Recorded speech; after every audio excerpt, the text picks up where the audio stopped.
এরপর আল্লাহ রাব্বুল আলামিন 5 নম্বর গুণাবলীর কথা বলতে চাচ্ছেন। কি ভালো করে গভীর মনোযোগ দিয়ে শুনবেন। এই 5 নম্বর শর্তটা আরো গভীরভাবে আল্লাহ রাব্বুল আলামিন বলেছেন।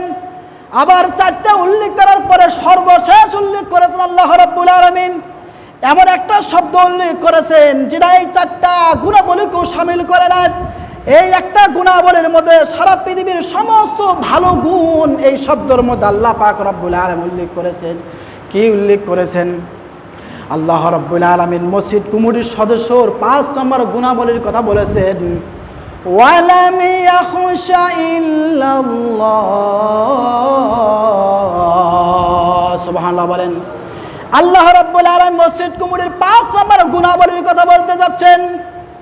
যারা শুধুমাত্র কেবলমাত্র আল্লাহকে ভয় করে, অর্থাৎ তাদের ভিতরে আল্লাহর ভয় প্রবল আশঙ্কায় আছে, তারা আল্লাহকে খুবই ভয় করে, অর্থাৎ তারা মসজিদ কমিটির সদস্য হওয়ার ক্ষেত্রে আল্লাহকে এমন ভয় করে, আয় আল্লাহ আমার দ্বারাই যেন মসজিদের সামান্য পরিমাণে 1 টাকা এদিক সেদিক কখনো যেন না হয়, আমার দ্বারাই যেন কোনো চুরি বাটপারি না হয়।